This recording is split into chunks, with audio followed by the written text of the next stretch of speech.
فرمایا ان اللہ اشتری من المؤمنین انفسهم واموالهم بان لهم الجنہ. جو شخص یہ چاہتا ہے کہ مجھے جنت ملے تو اللہ فرماتے ہیں وہ مجھ سے اپنی جان اور اپنی مال کا سودا کر لے. ایک ہے جانی عبادت اور ایک ہے مالی عبادت. جانی عبادت کیا ہے؟ جس کے بارے میں پچھلی دفعہ بھی تذکرہ کیا کہ نماز ایک جانی عبادت ہے. وہاں پر ہمارا ٹائم لگتا ہے اور ہماری جان لگتی ہے اور ہم اپنی جان کے ذریعے سے اللہ کی عبادت کرتے ہیں. اور دوسرا فرمایا وَأَمْوَالَهُمْ بِأَنَّ لَهُمُ الْجَنَّةَ، اپنے مالوں کو اللہ کے راستے میں خرچ کرو تاکہ اللہ تمہیں جنت دے. اور قرآن مجید کی بے شمار مقامات پر اللہ نے وَأَنفِقُوا فِي سَبِيلِ اللَّهِ وَأَنفِقُوا فِي سَبِيلِ اللَّهِ، جہاں اللہ نے یہ فرمایا کہ اللہ کے راستے میں نکلو اپنی جانوں کو لے کر، وہیں پہ اللہ نے فرمایا کہ اپنے مال کو بھی اللہ کے راستے میں لے کر نکلو. اور پھر اللہ نے قرآن میں یہ بھی فرمایا نحن قسمنا بینہم معیشتہم فی الحیاۃ الدنیا ورفعنا بعضهم فوق بعض درجات لیتخذ بعضهم بعضا سخریا. اللہ فرماتے ہیں ہماری تقسیم ہے کہ ہم نے دنیا کے اندر کسی کو زیادہ دیا کسی کو تھوڑا دیا. یہ اللہ فرماتے ہیں میری تقسیم ہے. نحن قسمنا. اور فرمایا کہ تھوڑا کیوں دیا، زیادہ کیوں دیا؟ آگے اللہ نے فرمایا کہ کسی کو تھوڑا دیا کسی کو زیادہ، اس لیے کہ اللہ کے راستے میں خرچ کرنے والے وہی لوگ ہوں گے جن کو اللہ زیادہ دے گا. اگر اللہ سب کو برابر کا دے دیتا تو اللہ کے راستے میں کون خرچ کرتا؟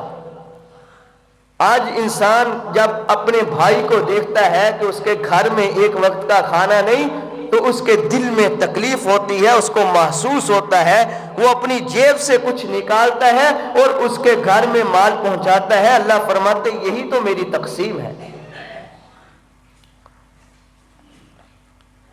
تو اب اللہ فرماتے ہیں کہ نحن قسمنا بینہم معیشتہم فی الحیاۃ الدنیا، تم نے میری تقسیم کے مطابق چلنا ہے. میں نے تمہیں مال دیا ہے، تم نے میرے راستے میں خرچ کرنا ہے. بے شمار واقعات صحابہ کرام کی تاریخ، اولیاء کرام کی تاریخ، بزرگان کرام کی تاریخ بڑی بڑی ہے اس داستانوں میں کہ انہوں نے اللہ کے راستے میں کیسے کیسے اپنے مال کو خرچ کیا ہے. امام ابو حنیفہ رحمۃ اللہ علیہ، جن کو ہم لوگ فقہ حنفی کے طور پہ ہم سب چلتے ہیں کہ ہمارا کوئی بھی مسئلہ بنتا ہے تو اس مسئلے کا حل فقہ حنفی کے مطابق کیا جاتا ہے. طلاق کا مسئلہ ہو، نکاح کا مسئلہ ہو، بیع و شراء کا مسئلہ ہو، کوئی بھی مسئلہ ہو تو ہمارے مسئلے کا حل امام ابو حنیفہ کی فقہ کے مطابق نکلتا ہے. یہ امام سارے اماموں سے بڑے امام تھے اور یہ صحابہ اکرام کے شاگرد ہیں. اور اللہ نے ایسا علم دیا ہے، ایسا علم دیا کہ انہوں نے حضور کی ساری احادیث کو ایک کتاب، ایک مجموعے میں اکٹھا کر کے رکھ دیا. کہ حضور نے فرمایا کہ آپ نے مال کو یوں بیچنا ہے، حضور نے فرمایا آپ نے مال کو یوں خریدنا ہے، قرآن نے فرمایا کہ آپ نے طلاق کے وقت یوں عمل کرنا ہے، نکاح کے وقت یوں عمل کرنا ہے. انہوں نے سارے باب الگ الگ بنا کر ان میں قرآن اور حدیث کو جمع کر کے رکھ دیا کہ تاکہ قیامت تک آنے والا ہر مسلم، ہر امت مسلمہ کا فرد اس کو اس بات کی دقت نہ ہو کہ اگر اس نے کچھ حدیث ڈھونڈنی ہے، کوئی قرآن کی آیت ڈھونڈنی ہے، وہ کتاب کھولتا ہے اور سیدھا ہی ادھر جاتا ہے جہاں امام ابو حنیفہ نے اس حدیث کو لکھ دیا ہے. امام اعظم ابو حنیفہ رحمۃ اللہ علیہ کے بارے میں آتا ہے، امام ابو حنیفہ رحمۃ اللہ علیہ اتنے سخاوت کے بادشاہ تھے فرمایا ان کے علاقے میں، ان کے حلقے میں کوئی بیوہ جو تھی، کوئی یتیم جو تھا، کوئی مسکین جو تھا، وہ کبھی بھوکا نہیں سویا تھا۔ وہ روزانہ ان کے گھروں میں مال کو پہنچایا کرتے تھے۔ امام اعظم ابو حنیفہ رحمۃ اللہ علیہ کے بارے میں آتا ہے، ان کی کتابوں میں لکھا ہے، لکھنے والوں نے لکھا کہ ہر عید پہ وہ اپنے علاقے کی جتنے بھی ان کے پاس گھر ہوتے تھے، جہاں پر بیوہ عورت تھی، یتیم تھا، مسکین تھا، سب کی ایک نام اور ان کی عمریں اور ان کا نوجوان ہے، بچہ ہے، ان سب کی داستان امام ابو حنیفہ کے پاس ہوا کرتی تھی۔ ہر عید پہ ان کے گھر میں سیلے سلائی کپڑے پہنچایا کرتے تھے۔ امام ابو حنیفہ رحمۃ اللہ علیہ کے بارے میں لکھا ہے کہ ان کے پاس سے لاکھوں لوگ قرضہ لے کر جایا کرتے تھے، اور ان کے کپڑوں کا کام تھا، اتنے بڑے تاجر تھے اس علاقے کے اندر کہ ان کے سب سے زیادہ کپڑا ان کے پاس ہوا کرتا تھا۔ انہوں نے ایک اپنے شخص کو بھیجا کہ جاؤ یہ کپڑا لے جاؤ اور لے جا کر اس کو بازار میں فروخت کر کے آؤ۔ اب وہ شخص گیا کپڑا بیچنے کے لیے، جب اس نے دیکھا کہ ابھی اس کی قیمت 1,00,000 روپیہ ہے، اگر میں اس کپڑے کو روکوں تو 2 مہینے کے بعد اس کپڑے کی قیمت 2,00,000 روپیہ ہو جائے گی۔ اس نے کہا کہ لوگوں کو اس وقت ضرورت ہوگی، لوگ سارے میرے پاس سے لینے آئیں گے، میں اس کو 2,00,000 میں فروخت کروں گا، لہٰذا مہینہ صبر کیا اور اگلے مہینے 2,00,000 کا وہ کپڑا فروخت کیا، اور کرنے کے بعد 2,00,000 روپیہ لا کر امام ابو حنیفہ کے سامنے رکھ دیا۔ امام ابو حنیفہ رحمۃ اللہ علیہ نے فرمایا، بھائی یہ کپڑا 1,00,000 کا تھا، آپ اس کو 2,00,000 میں کیسے بیچ کر آئے ہیں؟ امام ابو حنیفہ نے سمجھایا کہ جہاں پر آپ کے پاس دولت ہوگی، وہاں پر ساتھ اگر تعلق مع اللہ ہوگا تو پھر تمہاری دنیا بھی اچھی ہو جائے گی، آخرت بھی اچھی ہو جائے گی۔ اس کو کہا کہ یہ کپڑا 1,00,000 کا تھا، آپ 2,00,000 میں کیسے بیچ کر آئے ہیں؟ اس نے کہا کہ میں نے 1 مہینہ اس کپڑے کو روک لیا۔ امام ابو حنیفہ نے فرمایا، اور میرے بھائی اللہ کا قرآن اور اللہ کا قانون یہ کہتا ہے کہ کب کسی انسان کو کسی چیز کی ضرورت ہو اس کو روکا نہیں جاتا بلکہ اس کو اسی قیمت میں بیچا جاتا ہے۔ فرمایا کہ اگر اس کی 2,00,000 اب قیمت بنی ہے اور آپ میرے پاس لے کر آئے ہو، اس 2,00,000 کو جا کر انہی غریبوں میں تقسیم کرو جن غریبوں کا تو خون اور پسینہ جو ہے وہ چوس کر آیا ہے۔ یہ امام ابو حنیفہ رحمۃ اللہ علیہ نے تاجر ہونے کے ناطے، دولت مند ہونے کے ناطے ہمیں سبق دیا۔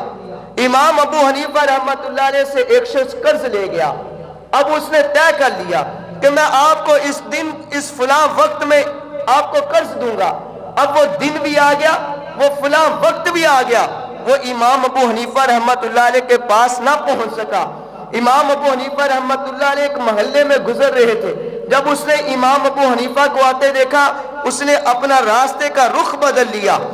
دوبارہ پھر ایسے ہوا، تیسری مرتبہ ایسے ہوا، امام ابو حنیفہ نے اس کو پکڑ لیا اور کہا کہ بھائی آپ میرے ساتھ اپنے تعلقات خراب کر رہے ہو، وجہ کیا ہے کہ آپ نے میرا قرض دینا ہے، اس وجہ سے تعلقات خراب کر رہے ہو۔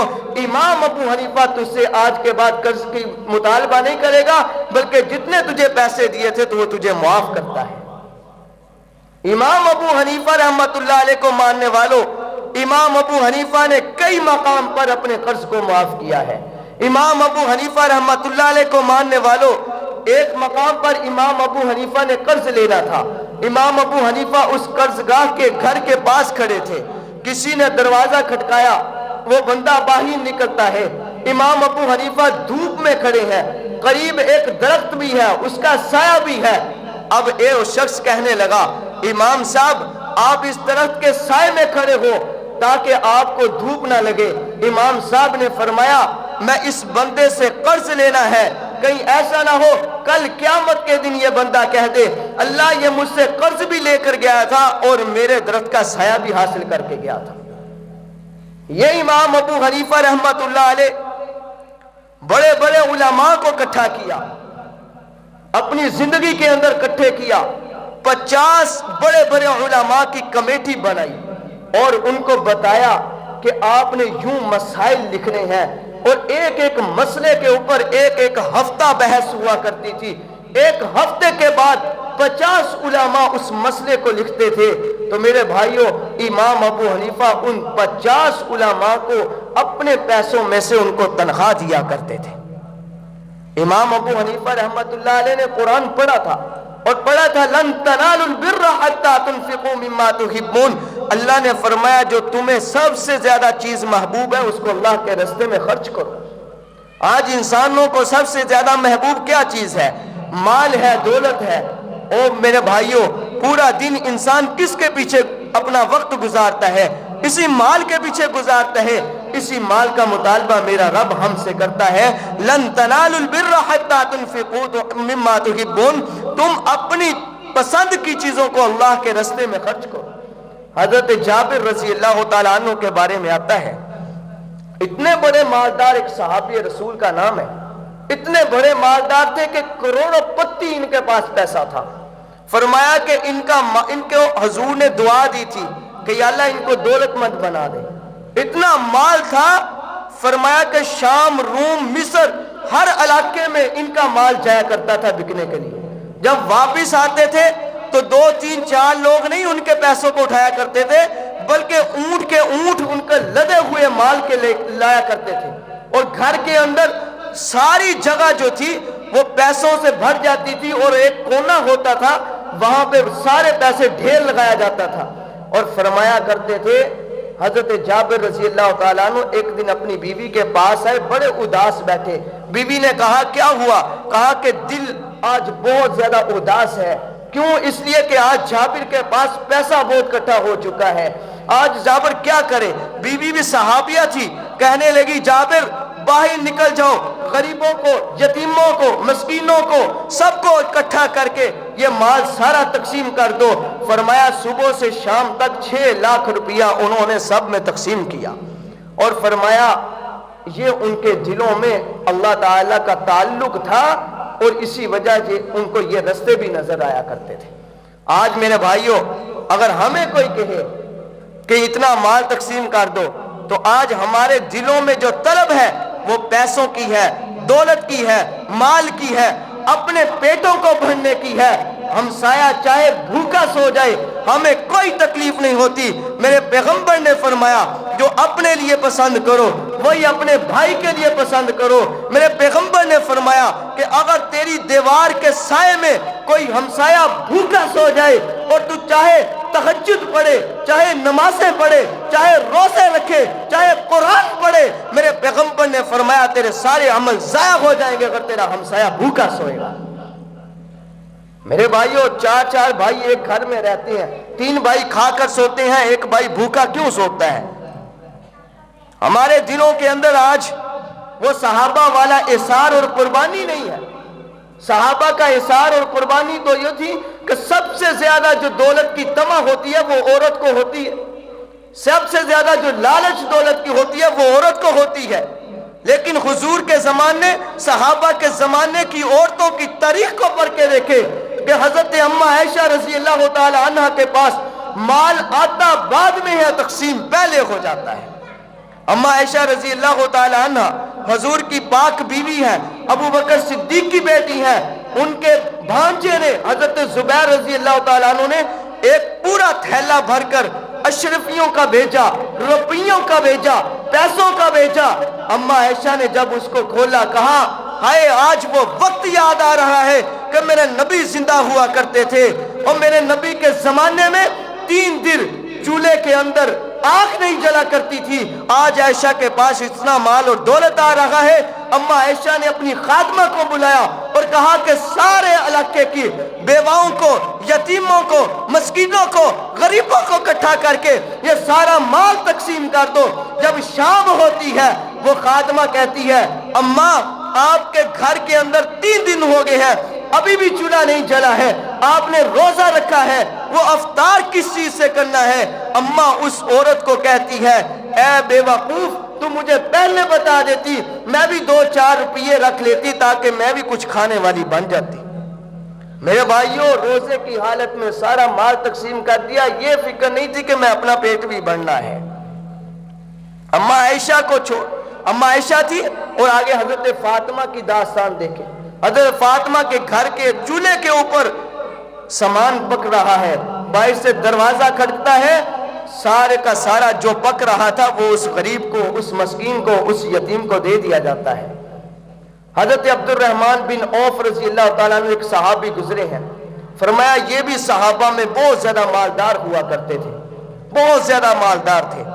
حضرت عبد الرحمن بن عوف رضی اللہ تعالیٰ عنہ کے بارے میں آیا ہے کہ حضرت عبد الرحمن بن عوف رضی اللہ تعالیٰ عنہ بڑے خزانے کے مالک تھے۔ تو حضرت عبد الرحمن بن عوف رضی اللہ تعالیٰ عنہ نے ایک مرتبہ دسترخوان لگایا اور وہاں پر 300-400 صحابہ کرام کا لشکر بیٹھا، روٹی کھانے لگا۔ عبد الرحمن بن عوف رونے لگ گئے، اتنا روئے زارو کتار سے، فرمایا کہ 300-400 کا جو لشکر تھا وہ بھی رونے لگ گیا، اور کسی صحابی نے وہاں بیٹھ کر روٹی نہیں کھائی۔ کیا کہا؟ عبد الرحمن بن عوف نے کہا، او ابن عوف، آج تیرے دسترخوان پہ اتنے لوگ آ کر بیٹھے، تیرا نبی تو اس دنیا سے بھوکا گیا ہے۔ ان کو اپنے نبی کا زمانہ یاد آیا۔ میرے بھائیوں، وہ صحابہ کرام، اور اسی طرح ایک شخص تھا، وہ موسیقی گاتا تھا، یہ موسیقی والا کام کرتا تھا۔ فرمایا اس کے کتاب میں نے پڑھا کہ وہ موسیقی گانے والا جہاں موسیقی گاتا تھا، ایک غزل پڑھتا تھا، 40,000 روپے لیتا تھا، اور بادشاہ کا خزانہ جو تھا وہاں سے اس کو روزانہ 10,000 روپیہ ملتا تھا، اور اتنی اس کے پاس مہینے کے بعد قیمت ہو جاتی تھی، لیکن اتنا مہمان نوازتا، اتنا مہمان نوازتا، فرمایا کہ 300 لوگ روزانہ اس کے دسترخوان سے کھا کر جایا کرتے تھے۔ ایک دن جب اس کا انتقال ہوا، اس کا بیٹا کہنے لگا کہ میرا باپ آج جب گیا ہے اس دنیا سے تو 90 لاکھ روپیہ مجھ پر قرضہ چھوڑ کر گیا ہے۔ کیوں؟ مہمان نواز تھا۔ میرے بھائیوں، صحابہ اکرام، بڑے بڑے لوگ، وہ مہمان نواز جب انسان بن جاتا ہے تو اللہ تعالیٰ بڑے رستے نکال دیتا ہے۔ قرآن کی آیت ہے لن تنالوا البر حتى تنفقوا مما تحبون، فرمایا اپنی من پسند چیزوں کو اللہ کے راستے میں خرچ کرو تو اللہ رب العزت جو ہے اس چیز کو بہت پسند کرتا ہے۔ حتى تنفقوا مما تحبون، یہی تو اصل نیکی ہے۔ اور ایک قرآن کی آیت میں اللہ نے فرمایا ہے، اللہ رب العزت نے فرمایا مثل الذین ينفقون اموالهم فی سبیل اللہ کمثل حبۃ انبتت 7 سنابل فی کل سنبلۃ 100 حبۃ۔ بظاہر تو ہم جب پیسے نکال کر کسی کو دیتے ہیں زکوٰۃ میں، صدقے میں، خیرات میں، ہمیں تو یوں محسوس ہوتا ہے کہ ہماری جیب خالی ہو رہی ہے، تو اللہ فرماتے نہیں، مثل الذین ينفقون، اللہ کے راستے میں خرچ کرنے والا، کمثل حبۃ، اس کی مثال ایسی ہے کہ جیسے کسان نے ایک دانہ اناج کا بویا تھا، پھر اس میں سے اللہ فرماتے 7 بولیاں نکلی، ٹہنیاں نکلی، پھر اللہ فرماتے اس ہر ٹہنی پہ 100 دانہ لگا، یعنی کہ ایک دانے پہ اللہ نے 700 دانے اس کو دیے۔ ایسے ہی اللہ کے راستے میں 1 روپیہ خرچ کرنے والا، 1 دانہ خرچ کرنے والا، اللہ فرماتے میں اس کو بھی 700 نیکیاں دیتا ہوں، 700 گنا اس کے مال میں اضافہ کرتا ہوں۔ واللہ یضاعف لمن یشاء، قرآن میں اللہ فرماتے ہیں بس یہی تک نہیں کہ 700، اللہ جو چاہے تو اللہ کر سکتا ہے، اللہ اس سے بھی زیادہ دے سکتا ہے۔ تو میرے بھائیوں، قرآن میں اللہ نے فرمایا ہے نحن قسمنا بینہم معیشتہم فی الحیات الدنیا، یہ اللہ کی تقسیم ہے، کسی کو اللہ نے زیادہ دیا ہے، کسی کو کم دیا ہے۔ اللہ فرماتے یہ میری تقسیم ہے، لیکن تقسیم کے بعد اللہ فرماتے جس کو مال دیا ہے وہ اللہ کے راستے میں خرچ کرنے والے بن جاؤ۔ اپنے ہمساؤں کا خیال رکھو، رشتہ داروں کا خیال رکھو۔ رشتہ داروں کے اندر کوئی ایسا تو نہیں جو بھوکا سوتا ہو، اپنے ہمساؤں کو دیکھو، کہیں ایسا تو نہیں بھوکا سو رہا ہو۔ حضرت حسن کے بارے میں آتا ہے، حضرت امام حسن رضی اللہ تعالیٰ عنہ کو جب امیر معاویہ رضی اللہ تعالیٰ عنہ مہینے کے بعد یا سال کے بعد 1 لاکھ روپیہ مقرر تھا، جب ان کو ان کا وظیفہ دیا جاتا، فرمایا حضرت امام حسن کے گھر میں صرف 2 یا 3 دن وہ 1 لاکھ روپیہ رہتا تھا، اس کے بعد وہ 1 لاکھ کا 1 لاکھ ہی تقسیم کر دیا جاتا تھا۔ صحابہ اکرام میں اللہ کے نبی نے احسار اور قربانی کا جذبہ اتنا رکھا تھا کہ ان کا دل یوں کہتا تھا کہ ہمارا بھائی تو لے جائے، ہم نہ لے کے جائیں۔ میرے بھائیوں، آپ نے وہ واقعہ سنا ہوگا کہ حدیث میں آتا ہے کہ دو صحابی تھے، انہوں نے آپس میں ایک نے دوسرے کو زمین بیچی۔ جب زمین بیچی تو زمین بیچنے کے بعد جس نے زمین خریدی تھی، جب اس نے اس میں ہل چلایا، وہاں سے ایک دیچی نکلی، ایک پتیلا نکلا۔ وہ پتیلا جو تھا تانبے کا تھا، فرمایا وہ پورا کا پورا پتیلا سونے کا بڑا ہوا تھا۔ وہ اس صحابی نے کہا اس پتیلے کو نہ کھولنا۔ اس صحابی نے مجھے زمین بیچی ہے، یہ پتیلا نہیں بیچا۔ اس پتیلے کو کندھے پہ اٹھایا، سر پہ اٹھایا، اس صحابی کے گھر میں چلے گئے، جا کر کہا کہ بھائی آپ نے مجھے زمین بیچی تھی، آپ نے مجھے پتیلا نہیں بیچا تھا، لہٰذا یہ پتیلا آپ کا ہے۔ اس صحابی نے کہا بھائی میں نے زمین بیچی ہے، زمین میں جو کچھ ہوتا ہے وہ زمین والے کا ہوتا ہے، لہٰذا یہ پتیلا میں نہیں رکھوں گا۔ وہ کہتا ہے میں نہیں رکھوں گا۔ اب جناب لڑائی شروع ہو گئی۔ یہ لڑائی جناب اس وقت کے چیف جسٹس کے پاس جاتی ہے۔ اس وقت کا جو چیف جسٹس تھا اس نے کہا کہ دونوں کھڑے ہو جاؤ، تمہارے بیٹے کا نام کیا ہے؟ اس نے بتایا یہ میرے بیٹے کا نام ہے۔ اس کی عمر کتنی ہے؟ اتنی اس کی عمر ہے۔ آپ کی بیٹی کا نام کیا ہے؟ اس کی عمر کتنی ہے؟ اس نے بتایا میری بیٹی کی عمر اتنی ہے۔ فرمایا کہ دونوں نکاح کے قابل ہیں، لہٰذا یہ جو پتیلا ملا ہے اس پتیلے کی رقم سے آپ کے بیٹے اور بیٹی کی شادی کر دوں گا، لہٰذا آپس میں لڑنا نہیں ہے۔ ایک وہ مسلمان تھے، ایک آج کا مسلمان ہے، اپنے بھائی سے بھی کھوتا ہے، باپ سے بھی کھوتا ہے، ماں سے بھی کھوتا ہے، بہنوں سے بھی کھوتا ہے کہ میں لے جاؤں، میرا بھائی کچھ نہ لے کر جائے، لیکن میرے پیغمبر نے کہا ہے اور جو اپنے لیے پسند کرتے ہو وہی اپنے بھائی کے لیے پسند کرو۔ یہ تھی صحابہ کی داستان۔ جب قرآن کو پڑھا لن تنالوا البر حتى تنفقوا مما تحبون، اللہ کے نبی نے اللہ کا قرآن نے کہا جو تمہیں پسند ہے وہ اللہ کے رستے میں خرچ کرو۔ حضرت طلحہ آتے ہیں، آ کر کہا یا رسول اللہ میرے پاس اتنا بڑا باغ ہے، اس کے اندر 600 درخت ہیں، میرا دل یہ چاہتا ہے وہ مجھے بہت زیادہ محبوب ہے، میں اس باغ کو اللہ کے رستے میں وقف کرنا چاہتا ہوں۔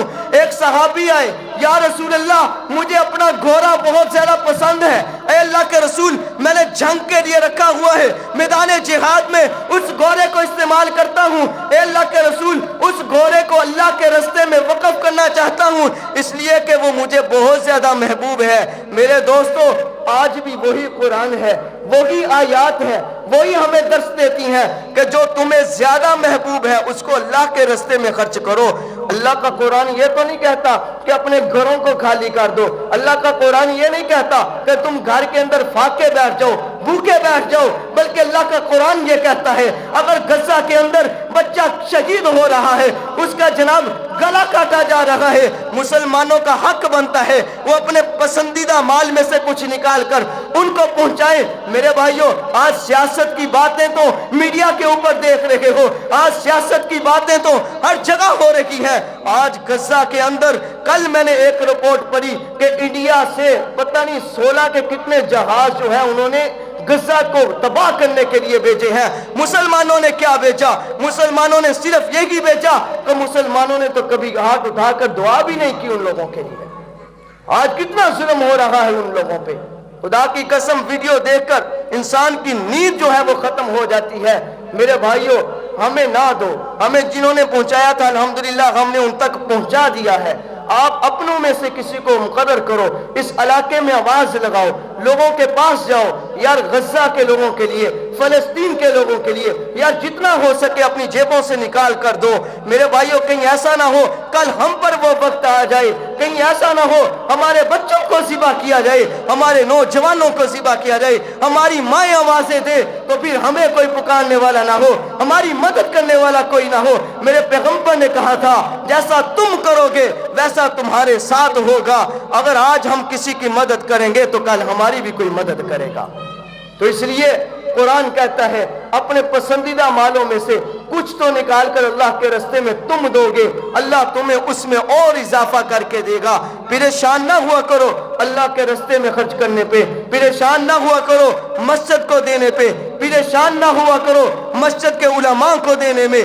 تم جو خدمت کرتے ہو میرا اللہ دیکھ رہا ہے، لیکن دینے کے بعد دینے کے بعد اپنے ہمسایوں کو حقارت کی نظر سے نہ دیکھنا، دینے کے بعد ریاکاری نہ کرنا، یہ بھی اللہ کا قرآن کہتا ہے، یہ بھی میرے پیغمبر کا فرمان کہتا ہے۔ اگر تم ریاکاری کرو گے، اگر تم ان کو ٹانے دو گے تو اللہ فرماتے ہیں میں تمہارا سارا مال ضائع کر کے رکھ دوں گا، تمہاری عبادتوں کو ضائع کر دوں گا۔